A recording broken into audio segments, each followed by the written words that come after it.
Welcome back from your weekends. And let me say, first of all, that today's show required some heroic efforts. The producer we had scheduled to do the show had a family medical emergency. I'm not going to even say which producer because I don't want to violate their privacy, but it meant that other people had to swing into action. And by other people, I mostly mean senior producer Betsy Kaplan, who has pulled today's show together with her usual heroic efforts.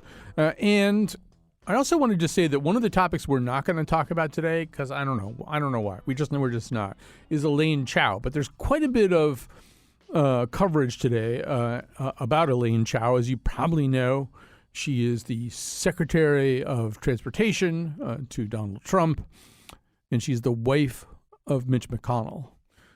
So a member of the Trump cabinet, wife of Mitch McConnell. I think right away we can say she's not choosy, she's not real picky. And she's involved in a pretty familiar pattern. Her family owns an enormous shipping business that wants to do a lot of business and does a lot of business with China. And it just seems as though, and of course, she and I guess Mitch have received enormous amount of just family money from this company, too. So she's doing what she can.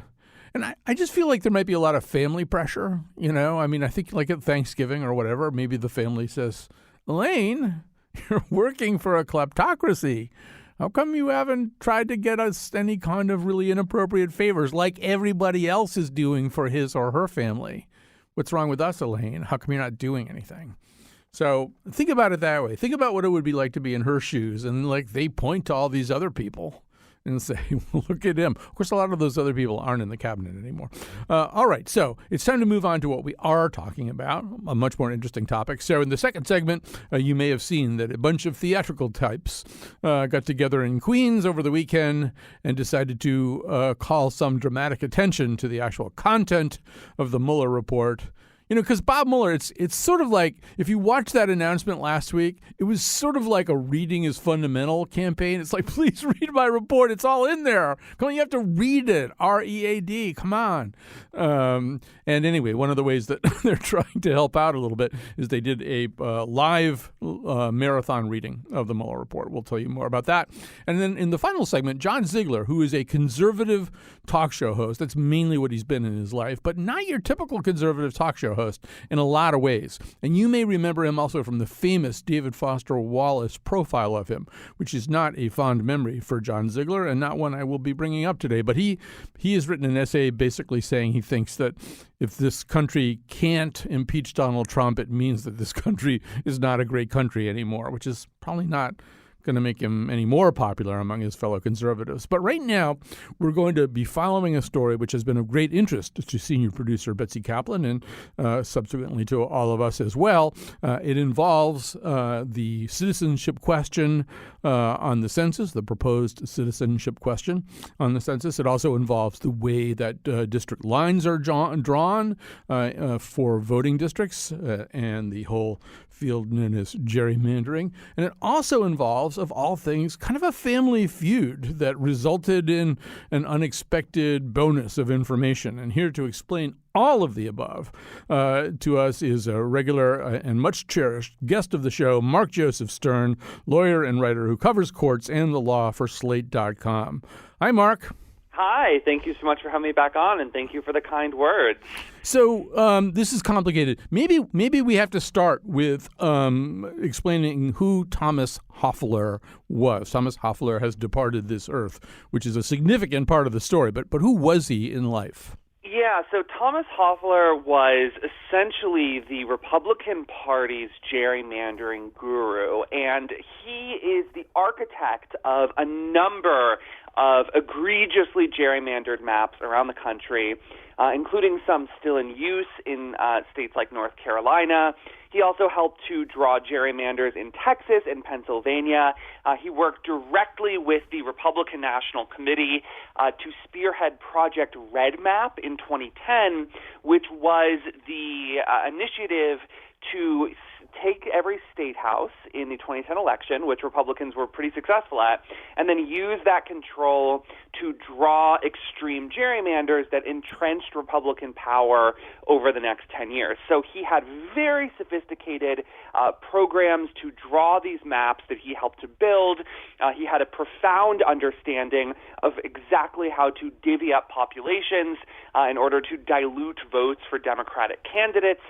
He knew exactly what data was needed, and he would actually travel around the country not only drawing his own maps and offering his software, but actually holding these meetings with Republican lawmakers in different states, teaching them the tricks of the trade and explaining to them how they could gerrymander effectively in a way that would entrench their power and in a way that wouldn't be struck down in courts. I think that last thing you said is very important and very germane to what we're saying today. So, because that was a big thing for him. I mean, one of the things he would essentially say at these kind of Harold Hill-like presentations he would do as he traveled the country offering 76 trombones of gerrymandering was, don't get greedy. Don't get, there's a way to do this that's subtle enough so that it will withstand a court challenge. But if you go for the gold, if you shoot for the moon, you start to open yourself up.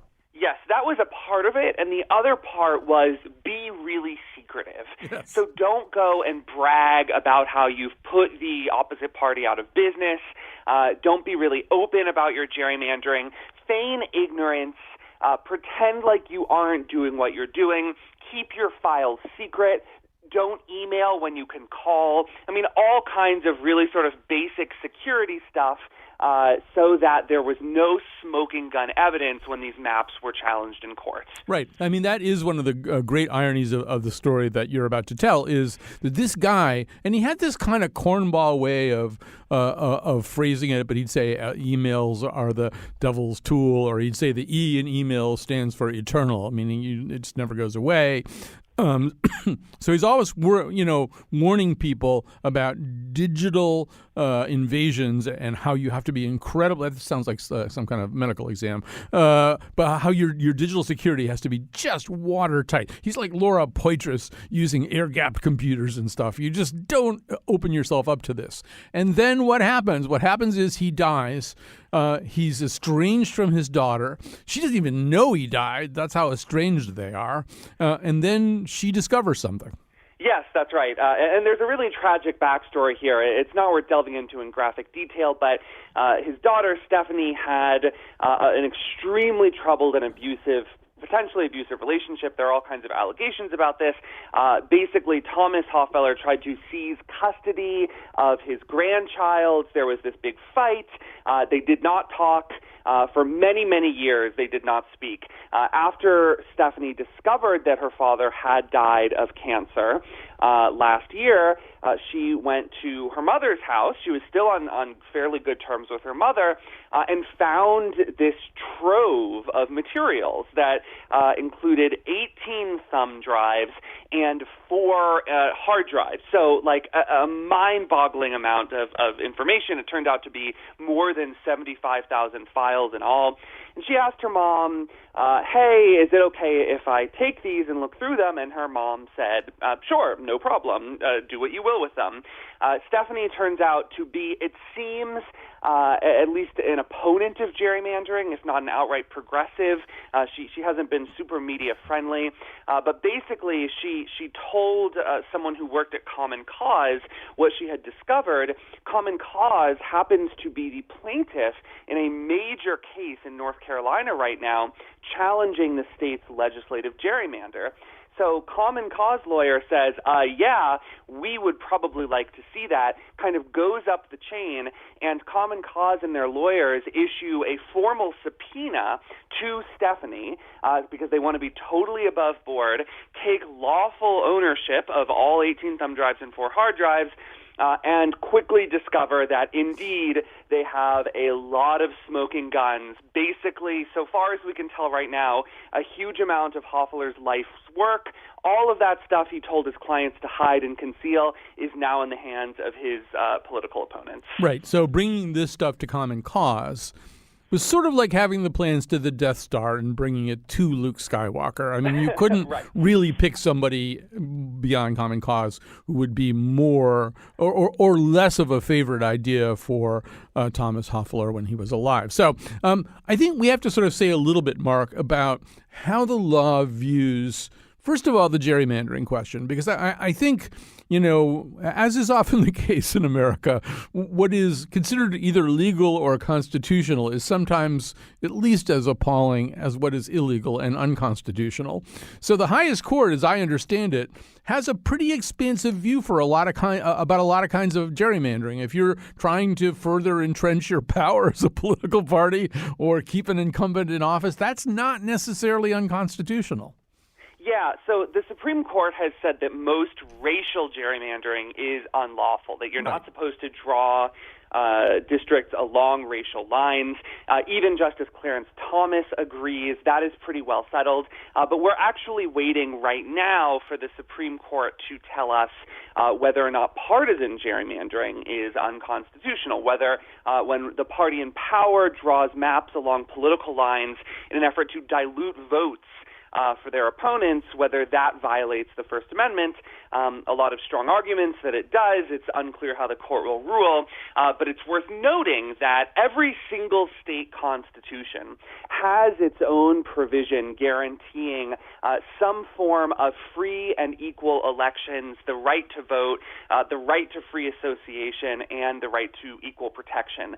And state Supreme Courts have final say over the meaning of their state's constitutions. So it's important to point out here that no matter how the U.S. Supreme Court rules on partisan gerrymandering, state Supreme Courts are still perfectly free to come in and say that partisan gerrymandering violates their own state constitutions. That actually happened last year in Pennsylvania. The Pennsylvania Supreme Court struck down a partisan gerrymander under the Pennsylvania Constitution and had the maps redrawn in a much fairer way. So again, even if SCOTUS says we don't care about partisan gerrymandering, there can still be claims in states' courts and state constitutions can still limit that practice. Now, meanwhile, one of the things that Thomas Hofeller had figured out way back when, one of the reasons he was so interested in state legislatures leading up to 2010, is that he who can control or radically affect the composition of state legislatures can therefore radically affect reapportionment following a census.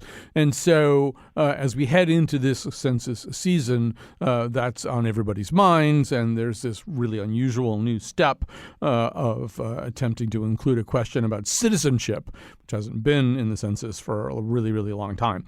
And Wilbur Ross, first of all, Wilbur Ross, who's the Secretary of Commerce and therefore has some jurisdiction over the census, has already been caught in one pretty obvious lie. He claimed that the Justice Department came to him. He was just sitting there minding his own business, not even thinking about the citizenship question or census or anything. And the Justice Department came to him and said that they really needed to do this.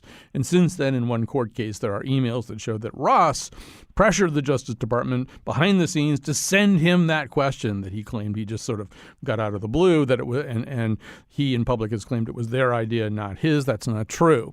But the next question is, what's the whole idea behind this citizenship question? Is it something that the Justice Department might legitimately want for some kind of enforcement reasons, or is it a naked political move? And here, all of this crap that was found in Hofeller's house by his daughter becomes especially relevant, Mark. Right, exactly, because the internal letter that one DOJ official sent to the top DOJ official on this issue that was eventually sort of adopted and sent along to Wilbur Ross, it turns out to quote directly a Thomas Hofeller memo written in 2015 that involves Texas Republicans. He had clients all across the country, in which he explains that if the upcoming census included a citizenship question, that could be used to aggrandize the power of white voters and Republican voters and actively disfavor Democrats and non-whites. In that context, he was focusing on Hispanics and immigrants immigrants in particular. If there is a citizenship question, he said, point blank, it can and will be used to help boost white Republican voting power. Parts of that memo were then adopted verbatim in this DOJ letter that played a huge role in the behind-the-scenes sort of pretext building to justify the census citizenship question. And again, we only know about it now because it happened to be one of the 75,000 files that was in one of those hard drives that Hofeler's daughter turned over to Common Cause. So, but this is pretty, significant because it does demonstrate intent. It does demonstrate that the purpose of this, I think it's a reasonable construction of the evidence anyway, that, that the purpose of this would be political in nature as opposed to having some just universal government enforcement purpose. The fact that it's Hofeler's own language, and that was what he was interested in, was politics and political victories for one side. The Supreme Court is now considering the citizenship question, but how does this particular brand new revelation make its way into the case? Can it? Yeah, so this is really tricky, and it's gotten law professors all abuzz over these technical rules of civil procedure, basically. It is not in the official record before the Supreme Court. However, hours after it came to light publicly, the plaintiffs in the census case did file it with the Supreme Court to sort of say, hey, we found this, we're dealing with it in the lower courts. The plaintiffs are actually trying to get sanctions against the DOJ official who used the Hofeler memo because he appears to have lied about it in a deposition under oath.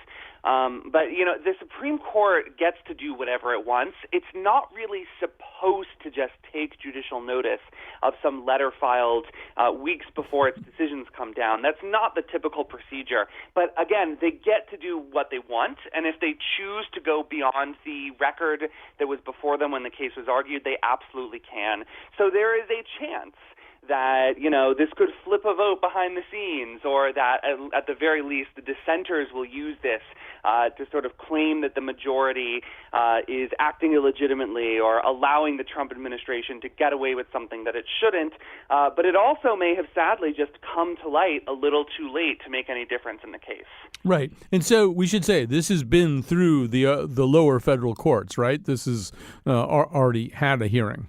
Yeah, that's right. So this has gone through federal district court, right? A federal district judge ruled against the census citizenship question, said it was illegal. It leapfrogged up to the Supreme Court. The Supreme Court heard oral arguments on it. And during all of that time, they were dealing with a record that just didn't include the Hofeler memo because nobody really knew about it, or at least nobody who was willing to bring it to attention. And so now there's a fear that it's just too late in the game to do anything about it. Ideally what would happen is the Supreme Court would just send this case back down for further proceedings and allow the lower court to incorporate the memo into its findings. But the problem is the Census Bureau says it has to start printing these pages by July. There's a ticking time bomb here, basically. So the Supreme Court just doesn't have time to send the case back down. It has to make a decision one way or the other by late June. So meanwhile, there's these other 7,400, and I can't do that right, but however many, 74,999 files. Yeah. There's all those, and they no doubt have to do with the other thing that we were talking about. So the census is kind of the precursor to what happens with gerrymandering. If you can get the numbers to go a certain way, then you're working with a different kind of playing field. But then there is this whole aspect of gerrymandering, and as you say, this isn't simply a federal court issue. It can come up in any number of state Supreme Courts or appellate court systems within the states. Does Common Cause know yet what it has? Does it have this kind of Swiss Army knife of information that it can use in all kinds of cases like this? So I will say, let me be very candid about this. Common Cause is being extremely careful about what they are telling the public about what they have and what they know. And the reason why is because Republican attorneys are basically down their throats about claims of attorney-client privilege. Now, Hofeller was not a lawyer for these guys. He was not a lawyer at all, but Republicans, as soon as they realized what Common Cause had, they started filing all these objections. They started making all these claims saying, you shouldn't be able to look at this, you shouldn't even be able to have it, you should have to return it, blah, blah, blah. So far, the courts have pretty much brushed those aside. They don't seem to have much merit, but Common Cause does not want to seem like it's being cavalier about this, and by all accounts, it is not being cavalier about it. It's been very, very careful not to release any kind of sensitive information, not to share any with potential allies. The only reason that the census memo wound up in litigation in New York is because the same lawyers who work for Common Cause in North Carolina happen to work on the census case. So we don't know exactly what they have, but I do get the sense that they have a great deal of information. It does seem, from what Republican lawyers have actually said in court already, that they have a ton of files involving a ton of gerrymandering across a ton of states. That is from Republicans' own mouths. They feel like this is a trove. They feel like this is really everything that Hofeller worked on, at least for the latter part of his career, is in these hard drives and thumb drives. So, again, we don't have a great sense of everything, but it probably is a lot of stuff and a lot of smoking gun evidence that's going to hurt Republicans in court for years. Right. Well, we never have a great sense of everything. Right. But maybe eventually Common Cause will clear all this information out and clear up all the questions about it. And then the New York theater community can read all 75,000 of Thomas Hofeller's previously undiscovered computer files. Mark Joseph Stern, lawyer, writer who covers the courts and the law for Slate, where you can see his piece about this whole question. Thanks for doing this again.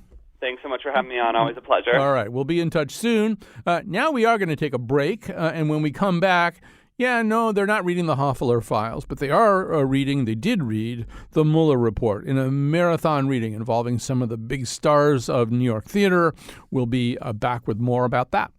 Word would be necessary to understand gerrymandering. Though we cast more votes for Democrat reps than for GOP folks through gerrymandering, they got control of Congress, which is unfair as can be, folks, and that's not slandering. They promised they would run the government with ease, but all they've done is stall and call dumb hearings. Please, no wonder they're less popular than colonoscopies. Okay, we're back. Some of you may have seen a column I wrote over the weekend in which I rendered the speech of Robert Mueller, or what I would imagine to be his thoughts right now, in the rhyme and meter of Dr. Seuss's "Oh, the Places You'll Go." The point being that Robert Mueller, when he stood before the press last week, it's just so clear. It really was like a reading his fundamental commercial or something. It's like, please read my report. It's there. It's in there. I don't want to go testify. I already wrote a report. The report has these carefully chosen words. Just read it and you'll see. But people don't read 448 or whatever it is page reports. But once a year, I don't know if they still do this, but once a year down in New London, they used to read all of Moby Dick in a marathon reading, and people on Bloomsday read all of Ulysses in these marathon readings. So, and I don't think the Mueller report is as long as either one of those, and probably a little bit more comprehensible than Ulysses. So some people in the world of New York theater decided, why not read the Mueller report out loud? And we'll talk about why and how it went with Jackson Gay, founding member of New Neighborhood. She's directed dozens of plays off Broadway. She's the director of artistic programming for Fuller Road Artist Residency. I might add, she is the director of one of my favorite plays of the last 10 or so years, These Paper Bullets, which was staged admirably at Yale Rep. Also with us, Dan Butler, executive director for Fuller Road Artist Residency, and actor, writer, director, producer, best known possibly to you, at least to TV audiences, for his 6 years as Bulldog on Frasier. So they're both with us, and welcome to both of you. Jackson, I'm going to start with you. Talk about the genesis of this. Why did you feel that this was either necessary or helpful? Yes, thank you so much for having us. I probably like many people, I was watching the news and reading articles and things about the Mueller report, and I thought, it's too bad I actually haven't read this thing for myself, and that more people haven't, because it would be wonderful to come to my own conclusions instead of just relying on what people tell me that's in it and what I should and should not think about it. So that really set the whole thing off. Dan Butler, there's a way in which the stage has been able to respond to the Trump presidency with more alacrity and immediacy than a lot of other media or genres could, just because it takes a long time to shoot a movie or make a TV series or whatever. So we've been kind of seeing it straight along at the Public Theater and Regional Theater. I was in New York last weekend at the musical The Prom. There's a Trump joke where the whole audience goes nuts. I saw Gary, a sequel to Titus Andronicus, which is in some ways one long commentary on the Trump presidency. So I'm guessing, Dan Butler, that it wasn't that difficult to persuade theater people to get involved in a project like this. Well, no, and I think we count throughout all time, we count on the artists to be the conscience and the pioneers, and, to go to new places. And it's strange that this is sort of going back to an old place, which is you've got to become a fully participating member of the society. You've got to be an active, engaged American citizen for democracy to work. We don't, throughout our history, we haven't agreed on lots of things, but to keep some sort of dialogue out there and to be able to be engaged as an American citizen through the life I've chosen to pursue as an artist was just an exhilarating opportunity. Jackson, I think Dan makes a great point, too. And if you really sort of think about the role of theater through the times, certainly dating back to Aristophanes, it was a kind of running commentary on what people were thinking about and talking about in the streets. And it probably is a very appropriate thing to be doing something like this now. Although this is different, right? This isn't by Aristophanes. This is by Robert Mueller. So the part of the job of the reading, I guess, is, I'm not saying Robert Mueller's not a great writer. He'll probably get an EGOT by the time he's done. There'll be he'll get a spoken word Grammy, and then there'll be like a TV adaptation. But what was the job? What were you asking people to do as they stepped up to the mic? I was simply asking and hoping that people would just read it. Mm-hmm. I think that we ended up doing a good job of trying not to comment at all. People have their own leanings, mm-hmm. and I think for the most part, people did a wonderful job of just stepping up at the mic and just reading it as straight as possible, so that we could all hear and witness and again come to our own conclusions. So we'll have a link on our show page to a place on Facebook where you can see some of these readings. We'll just give you kind of a sense. This is Taylor Jamal Barfield, a literary manager of Two River Theater, reading from the Mueller Report section, written questions to be answered under oath by President Donald J. Trump. I don't know why I think that's funny. It's just sort of funny that that's like almost a theatrical section. All right, here we go. Aside from the Trump Moscow project, did you or the Trump organization have any other prospective or actual business interests, investments, or arrangements with Russia or any Russian interest or the Russian individual during the campaign? If yes, describe the business interests, investments, and arrangements. Response to question 3, parts A through G. Sometime in 2015, Michael Cohen suggested to me the possibility of a Trump Organization project in Moscow. As I recall, Mr. Cohen described this as a proposed project of a general type we have done in the past in a variety of locations. I signed the non-binding letter of intent attached to your questions as Exhibit B, which required no equity or expenditure on our end and was consistent with the questions as Exhibit B, which required no equity or expenditure on our end and was consistent with our ongoing efforts to expand into significant markets around the world. So I should say that Howard Sherman, who appears semi-regularly on the show and who we know quite well, was part of this reading, and he followed Taylor Mack, the creator of Gary, a sequel to Titus Andronicus. I think that's a very tough position to be in theatrically. But then, so Dan Butler, that it's interesting, too, based on what Jackson just said, because you're asking theatrical people basically to not be very theatrical here. Just get the words out in the way that Robert Mueller wrote them. Well, yes, it was interesting since you brought up Taylor. I mean, Taylor was sort of hilarious, but it was completely the material he was asked to read because it was so technical, and it was so like referencing to clause 3.2 and credit 1.2. So he just, it was almost like an Ionesco play or something like that, because he just took it and ran, and that wasn't really poking fun at Mueller. It was just the technicality of the writing. However, there were other times, I'm thinking of when Oscar Eustis read, where the language sort of soared. So the language changed a lot. Sometimes it was very like Dragnet, just the facts. Some of it were direct quotes of the president. And like I said, some soared and some was very technical.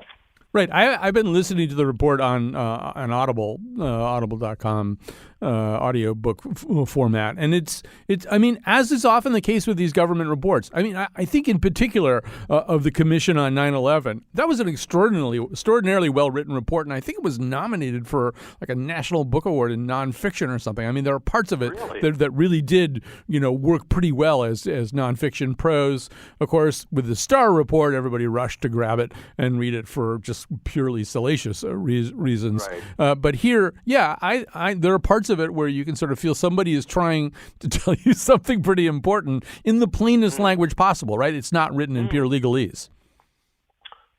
Absolutely. I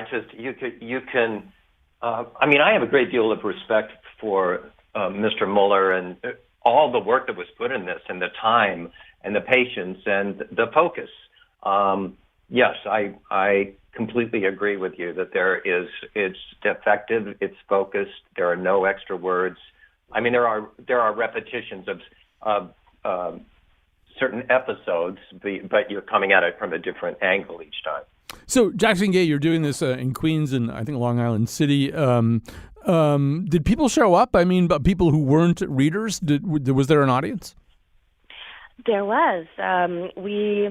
We probably had somewhere around 750 to 1,000 people over the 24 hours. Well, there are shows running right now that would be happy to have that big an audience. So, and I read the grosses. I know who's in trouble. So Jackson, I'm also wondering, I don't know, among the readers, as they obviously they weren't all there at once. They're coming up one by one and maybe overlapping by twos and threes or whatever. But I don't know, was there a detectable mood, or how were people's spirits, Jackson, as they did this?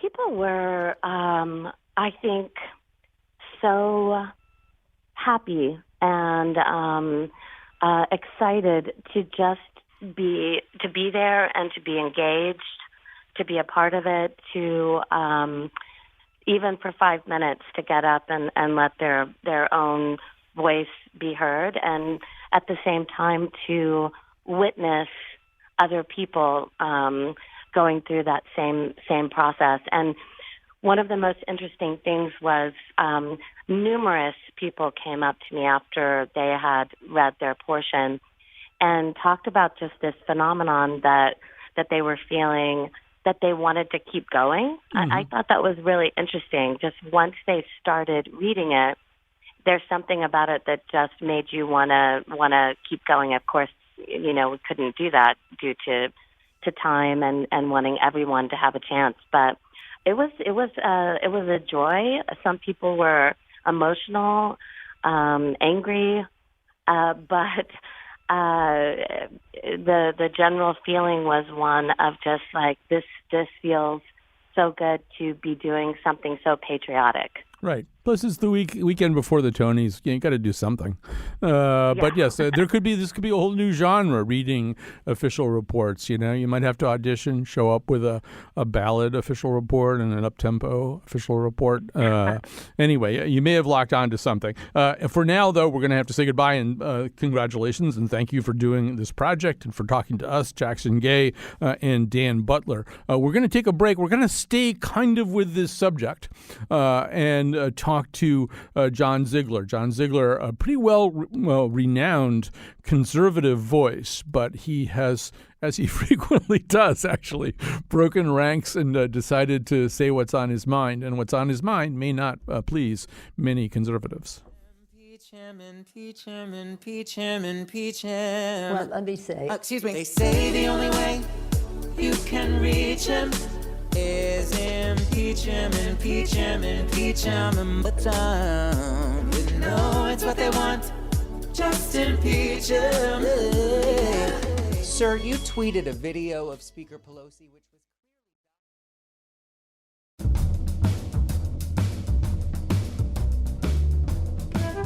Substantial evidence indicates that the president's attempts to remove the special counsel were linked to the special counsel's oversight of investigations that involved the president's conduct.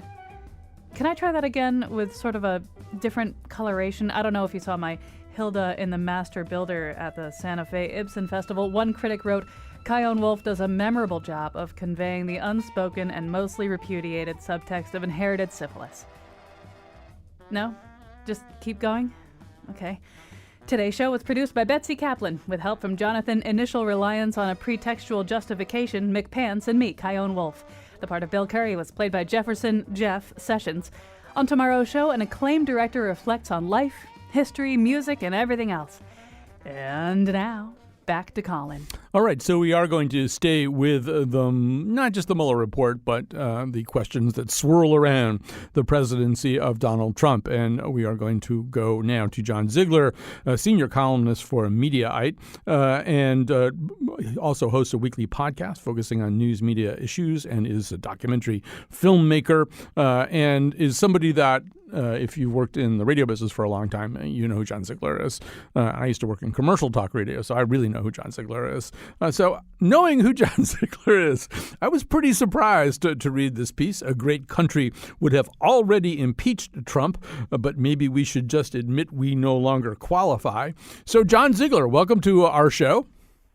Well, thanks for having me, and thanks for remembering me. Yeah, well, and remembering you and knowing you, I suppose nothing that you do should surprise me, because one thing that has been a little bit of your signature has been unpredictability and kind of a willingness to march to the beat of your own drummer, as opposed to whatever the political orthodoxy told you to do. But maybe you could just give me a sense of what built up inside you to cause you to write this piece. Well, I come at this whole topic from what I believe to be a truly unique perspective. I'm a lifelong conservative and Republican. I was a delegate to the 2008 Republican National Convention, and yet publicly, the Democratic chairman of the Budget Committee, John Yarmuth, who's a very good old friend of mine, has acknowledged that I lobbied him from being against the impeachment of Donald Trump to being in favor of the impeachment of Donald Trump, and now he's practically the leader of what I might refer to as the impeachment caucus in Congress. So I think that puts me in a pretty unusual position. And then kind of to your point of me being an inherent contrarian, in a weird way, I'm starting to move away from impeachment, not because Donald Trump doesn't deserve it. I believe that there's far more evidence against him than there was against Bill Clinton, and I was in favor of Bill Clinton's impeachment and removal. I'm one of about 13 people who have been consistent on the conservative side when it came to the impeachment of Clinton and the impeachment of Donald Trump. And it's not because Trump doesn't deserve to be impeached or the evidence isn't strongly against him. It's that I just don't think that we as a nation are prepared to do this in a way that won't allow him to be able to claim a rather substantial victory. And it's pathetic. It's sad. But I am wondering, and it's really just a question I'm asking, are we still great enough to rid ourselves of this cancer that is Donald Trump? And I have my doubts about that. Right. And so, by the way, we'll link to John's piece in our webpage about this episode. But let me just play devil's advocate or something here.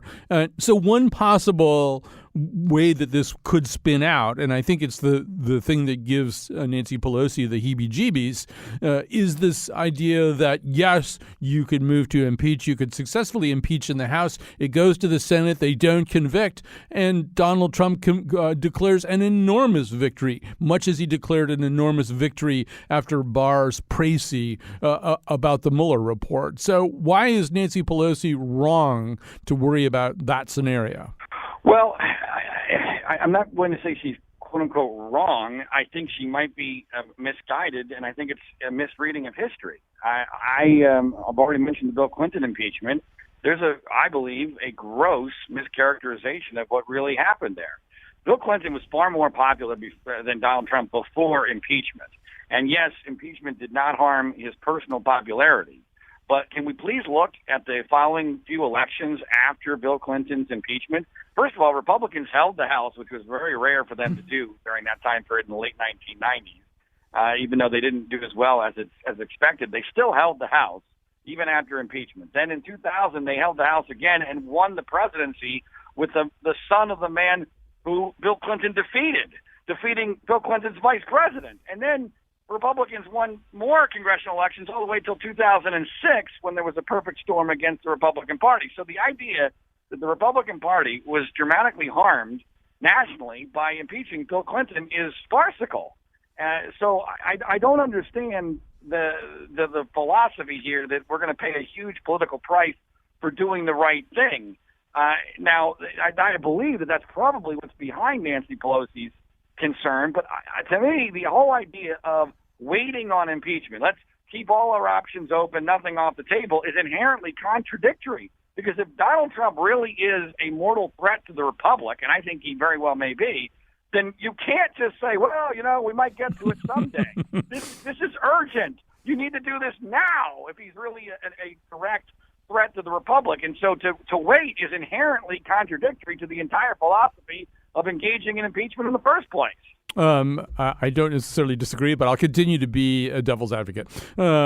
So it could also be argued, look, what impeachment is inherently a political process. Because, in fact, of this understanding that a sitting president can't be indicted, that you have another process there that really supersedes the law and works in a way that's pretty dramatically different from criminal law. And it exists for this one kind of purpose. And that, in fact, it mainly works by getting Congress to agree that there's something going on here that's so important that they have to, jam on the brakes and say, no, we are going to tackle this a certain way. And if there isn't the political will to do this, I mean, this is kind of a circular argument, John, but if there isn't a political will to do this, it kind of proves that it's not time to impeach.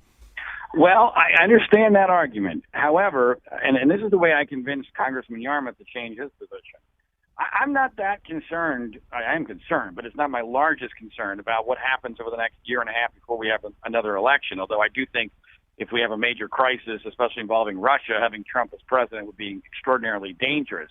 But putting that aside for a moment, my biggest concern here is the historical precedent and what a future Congress is going to do. Let's pretend we have a really scary tyrant, someone who's not just a buffoon like Donald Trump, but who is someone who is really, truly terrifying. And I am very concerned that a future Congress may be unable to impeach and remove that person because of the precedents that we are setting today with Donald Trump. Because think about this, folks. If we don't at least impeach Donald Trump, forget about removal because the Republican senators will never do that because they're a bunch of cowards and they're beholden to a cult. But if we are unable and unwilling to even impeach Donald Trump for the historical black mark on what he did here, what future president could ever, forget about be removed, could ever be impeached? And that, to me, is why there is a historical imperative to do this. I still believe that there is. I'm just wondering whether or not the people in charge here have their act together well enough to not make sure that this is some sort of a disaster. I'm all in favor of honorable defeats, but it has to be a respectful and a defeat that's not a humiliation. I'm concerned that the people in charge here are so timid and so don't know what they're doing that Trump may end up with a victory that's so large that it mutes the importance of not setting this historical precedent. Well, I think you can argue that. I mean, so as you say, in a very stirring, unpleasantly stirring way in the piece, maybe we just aren't that country anymore. Maybe we just don't have the ability to summon from inside ourselves the strength and the commitment to principle that would be involved in doing this. Some people might argue that the election of Donald Trump kind of proved that, or maybe even the primary win of Donald Trump as he just mowed through the Jeb Bushes and the Marco Rubios and the John Kasichs and having punchlines instead of policy, having a fairly poor command of the issues, but a great command of how to do name calling. At that point, we kind of had decided that an entertainer, a guy with a spotty business record but a terrific success as a reality show host, could be our president. Maybe that's when the sort of the Ziegler principle was proven. I get that. That's probably true. I am a big believer, though, that sometimes strange things happen, mistakes happen, accidents happen. I have 2 young daughters. They tell me all the time everything they do wrong is an accident. Maybe this was just an accident of fate, a perfect storm, if you will. But when you have a situation where you have the ability to deliberate and you have time to understand what has happened, and you have a 2-year investigation with a 400-page plus report, plus a whole lot of other things that aren't even in the report that I believe are impeachable. And as a deliberative body, you're unable to even indict a sitting president, which is what impeachment means. Then, to me, it's definitive. It's forever. We now know we're not a great nation. The John McCains are no longer literally with us. They're replaced by Mitt Romneys, who are cowards who claim to be courageous. I'm really disappointed in how Mitt Romney has handled this whole thing. And other than Justin Amash from Michigan, no one on the Republican side has stood up for what is right, what is true, and for the Constitution and for historical principles. And so I guess to me it's just, we had a strong suspicion that what you're saying was true after the election, but now we know it for sure. And there's an element of that I think needs to be recognized. John, you're no stranger to controversy or even rebukes from either side of the aisle. I'm wondering if you've heard much either from listeners or people in office since this piece appeared. Oh, I've gotten lots of reaction. Colt 45, as I refer to it. Colt 45 being Donald Trump's cult because, they believe him every time, just like the old Billy D. Williams commercials. I've heard a lot from Colt 45. I upset them dramatically because they know I'm a conservative. I'm way more conservative than Donald Trump. My track record on that is nearly impeccable. And it bothers them greatly that someone like myself has not drank the Kool-Aid, and I'm pointing out facts. And one of the things I do in the column, which we've not had a chance to do here because it just takes too much time, is I make the case for why Donald Trump should be impeached. And it's overwhelming. And there's numerous things that he has done that are easily proven that aren't really, not in the Mueller report, but aren't even really in the public consciousness.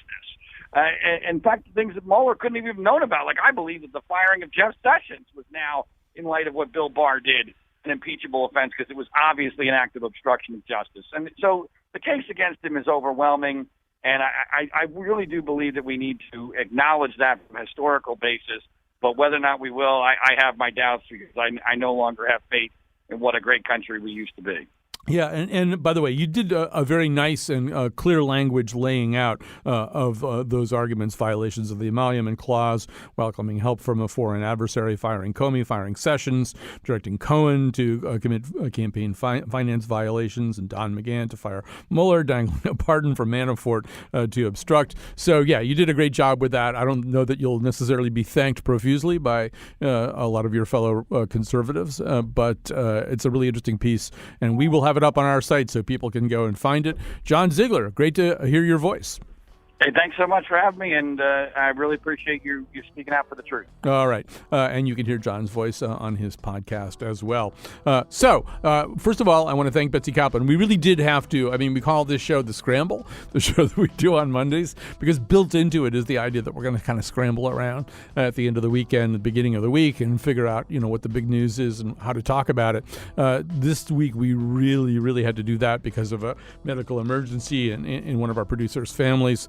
And so a bunch of people jumped into the breach, but Betsy Kaplan led the charge and got this show on the air.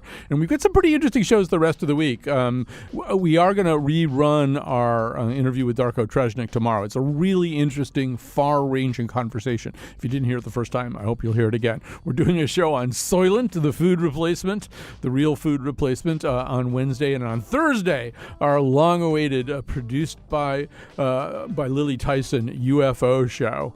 And, well, I mean, as you perhaps know, UFOs are gaining a little bit of credibility these days, but you may not know all the ways that they're gaining credibility. So anyway, stay with us for the whole week. We'll have the news on Friday, too. Thanks for listening today. Thanks to everybody who helped out.